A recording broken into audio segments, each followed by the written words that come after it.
Oh, my bad. I didn't even hear you guys come in. I was too busy typing up my reports here. But let's get right into this.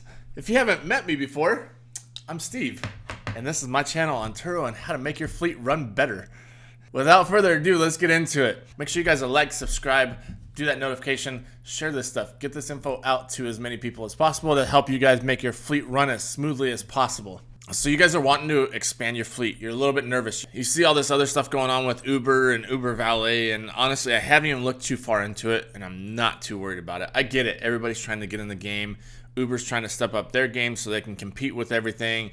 But when it comes down to it, you guys have a solid fleet, you have a solid business plan, and you're going to make money. You're just going to have to adapt and overcome with things that come up as they come, just like any other business. Turo's going to have to do the same thing. You're going to have to do the same thing with your fleet.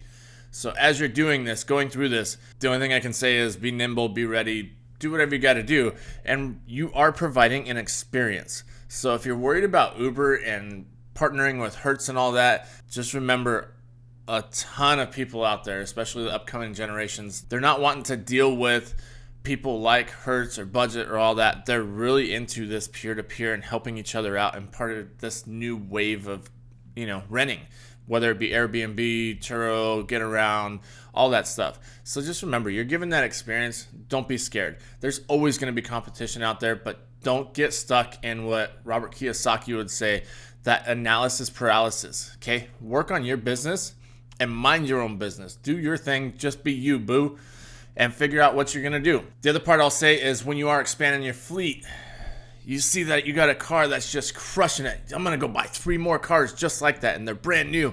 Let's just go with Mercedes. I love Mercedes. They actually do very well. But let's just go with Mercedes. So now I got 5 Mercedes on the fleet. This is going to just crush it, right? Until, boom, first recall. Now you have 5 or 6 cars that are down for the count, and hopefully you got enough capital to cover those payments. So that's where I would say, make sure, just like any other investment, diversify. Yes, it's nice to have cars that are doing extremely well, but when you do have things pop up like recalls, whether it be a seatbelt recall, which is ridiculous, there's not a fix for it. I won't say it's ridiculous because obviously you need a seatbelt to save lives, but you have a seatbelt recall and they don't have a fix for it. No estimated time of fix for it, and now you're out. So if you're out 5-6 months on a $400 to $600 payment, I don't know what the payment is, regardless, it's going to be more than if you own the car outright. So you're out for that payment, and especially if you got 4 to 5 cars, 6 cars of the same model that all have that recall, good luck. Hope you got money sitting in the bank. So take this kind of stuff into consideration when you're buying fleets or when you're buying cars for your fleet.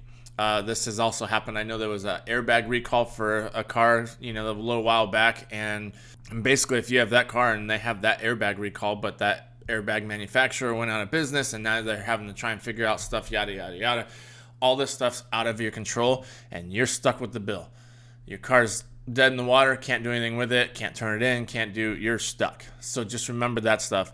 Once again, diversify. I don't know if I said that already. Diversify.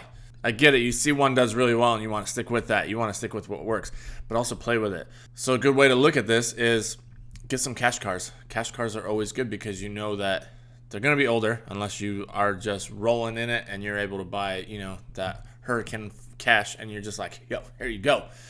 But they're usually going to be the cheaper cars. They're going to be the commuter cars that are always gone. Call these slingshots. They're gone. They're gone, and you hardly ever see them. Let's just say that. You hardly ever see them. You have to block them out so you can do your regular maintenance. And as soon as that maintenance is done, they're gone again. Just remember that. Keep a couple of slingshots, diversify. If you have cash cars, these are always great, like I said, because now it covers the bill for the ones that get dead in the water, that have a recall that pop up. When you buy a new car, everybody's too happy. They're going to be all about trying to, go after the manufacturers for safety, for whatever, this or that. Something will pop up and you have to be able to adjust and adapt and overcome that. So if you have cash cars that are able to cover that bill, perfect. You're good. You're good to go. And this goes back to buying right off the bat, because if this car is down and out for who knows what extended period amount of time, if you have to, liquidate that thing. Get out from underneath it, and hopefully you bought it right and now you're not out cash. So that's one way to go about it. But like I said, just make sure you guys are spread out. Just dabble a little bit in every niche there. I will say that commuters are always great. They're always good. They're always dependable. People are always using them for trip reimbursements for mechanical work on their personal cars. So they get basically reimbursed for it. And obviously the companies will reimburse, or insurance will reimburse, whatever it is. They'll do it for a certain rate a day. And I guarantee that, $350 a day isn't one of those cars that they're going to be willing to just flip the bill for if a car's out of commission. So along with those cheaper cars, like I said, they're always gone. And of course it is nice to have a couple luxury, something nice, something fancy in your fleet, because those things are always going to be out. They're just not going to be as much as the other cars, the smaller cars, the commuter cars. So it's nice to diversify a little bit with that stuff. Just know what you're in for and be ready for whatever gets thrown at you. So COVID was a super hard hitter, and it was unexpected for everybody that was in any kind of business industry, period. So the only thing I can say is make sure you have at least 6 months worth of bills in the bank. That way, if anything happens, you can flip that bill and not have to worry about it.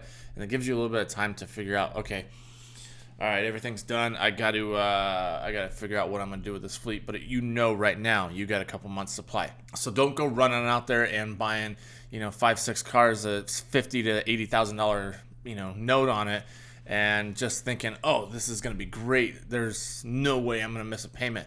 Now stuff happens. Accidents happen. Recalls happen. Mechanical issues happen.